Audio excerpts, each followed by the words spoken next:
Good morning, children. So, children, today we are going to discuss the 7 point, that is a Chishti in the subcontinent. Okay. So, out here we will discuss about the Chishti.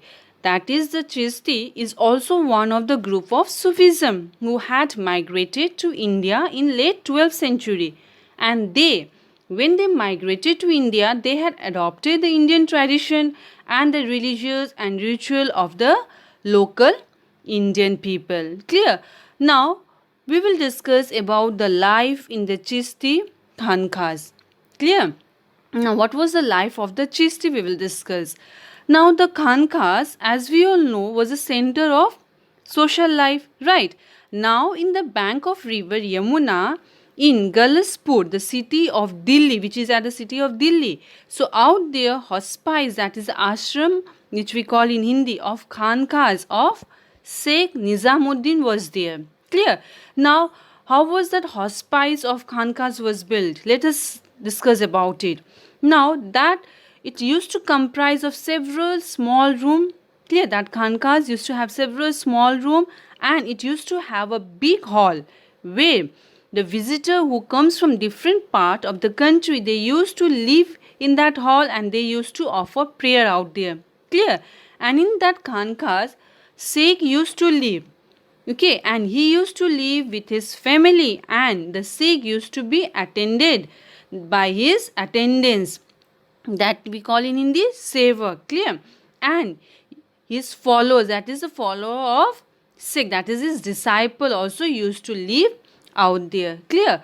Now, Sikh, they used to live in a small room on the roof of the hall, and the visitor who used to come to meet Sikh could meet him only at morning and evening. Means that was a timing to meet Sikh. Now, they used to have an open kitchen in the Khankas. Clear? That means which was also called langar room. Clear? Where they used to prepare food for the traveler who used to come and visit out there. Clear? Now, the people or the traveler, whoever used to visit there, they used to give charity for it to run. Understood? Now, people from all the community used to visit out there, like soldiers, slaves, singer, merchant, rich and poor people, Hindu jogi, poet. They all used to visit out there. They used to seek prayer, and they used to get amulets, that we in Hindi which we call tabiz, from the Sikh. Why? For healing their problem, they used to believe. Clear? Now, many poet and court poet visit the Khankas, and they have also written about the Sikh. That is the who has written? Poet and the court poet who has visited the Khankas.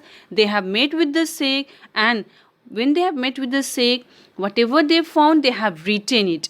Clear? Now, next is our Chishti devotionalism, that was it, Ziyarat and Qawwali. Okay. Now, Ziyarat, you all know what was it? It was a pilgrimage place to tomb of Sufi saint, isn't it? So, from more than 7th century, people of various class, creed, and social background people, they used to visit the dargah. Okay, and they especially expressed their devotion to 5 great Chishti saint. That is, there was a 5 important dargah which the people used to visit. That is in where the dargah was, it is in Ajmer. 3 dargah is in Delhi and Ajodhan, that is in Pakistan. It is given in a book also with the Sufi teacher, that is the Sheikh name is given there and the location of the dargah. Clear? And the most popular shrine was Khawaj Muhyiddin Chishti. Clear? And it was also called Garib Nawaz. But why was it popular? This shrine, why was it popular? As because the Sikh of this shrine was very austerity, that is in Hindi we call it Sayyam. He used to have very patient and pity, that is he was very dayalu, kind hearted towards the traveler. As whoever used to visit the shrine, he always used to help that traveler, and the Sheikh used to show the right direction to them. Clear? And he was also having many great successor. He was having many followers, and the king like Muhammad bin Tughlaq was the first to visit it. Understood? Now, the earliest construction of the tomb was built by Sultan Ghiyasuddin Khalji, and the shrine was located on the trade route. Clear? Which link Delhi and Gujarat. Okay, as that shrine linked the Delhi and Gujarat, so the linkage was between Delhi and Gujarat, so it had attract lots of traveler. So whoever used to pass out from there, they used to visit the shrine. Clear? So by the 16th century, other shrine also become the famous, and that was, where is that shrine? Can you all say? It is at Ajmer. Clear? That was Ajmer shrine. It became very famous, and Akbar had visited out there 14 times. Whenever he used to go for the war, before that he used to visit that shrine. If he has success in the war, then also he used to visit the shrine. If any good thing happened in his family, then also he used to visit. That is, if a son has taken birth, then also he used to visit that shrine. Clear? Now, he had offered a huge cauldron, that in Hindi we call it karai, to facilitate cooking for the pilgrimage. That they used to provide langar out there also, so that they could prepare food in a huge quantity for the traveler. For that he has facilitated the utensil also, and he had constructed mosque out there also. Clear? And out there music and dance was also a part of Ziyarat. Understood? Now, which used to be performed by the musician, which we call Qawwali. Clear? That is, music and dance was also one of the part of the Ziyarat. Understood? So children, next is the language and communication. What is the next? Next is the language and communication. So Chishti, they had adopted the local language. Okay. Now Chishti Silsila in Delhi, they used to talk in local language, that was Hindawi language. Okay. Now even Baba Farid had also composed his verse in local language, and Baba Farid verse, which you will find was been incorporated in the Guru Granth Sahib also. In the Sikh book also you will find the verse of Baba Farid. Now other poet, they had composed long poem where they express their idea of divine love, that is to have faith and love towards God. At the same time, you should have the sympathy, kind hearted, and you should have love towards human being. That was been expressed in the poem. Clear?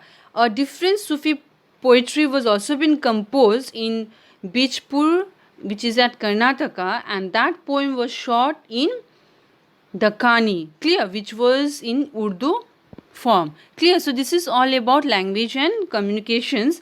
So next is the Sufi and the state. So what is the next? Sufi and the state. Now the Sufi tradition people was very austerity and was having simplicity, or we can say they used to lead a very simple life, and they always used to live their life very simple and away from the political power. That is, they always remain away from that political power, and they never demand for anything, but whatever they get in the form of grant and donation, they used to accept that.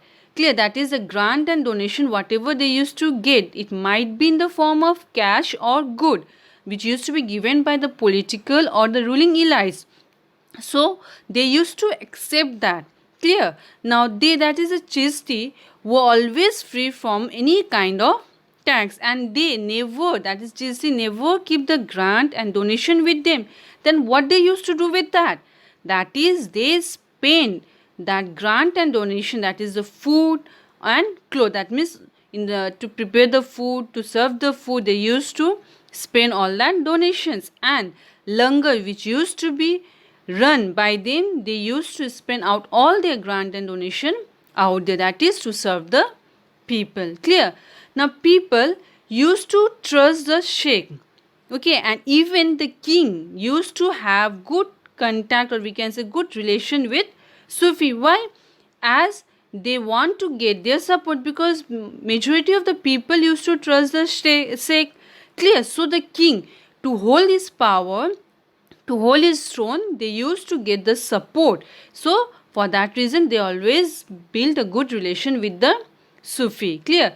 When Turks set up the Delhi Sultanate, they resisted the ulemas. Why? For imposing Sharia as a state law, because they anticipate as their opposition from their subject.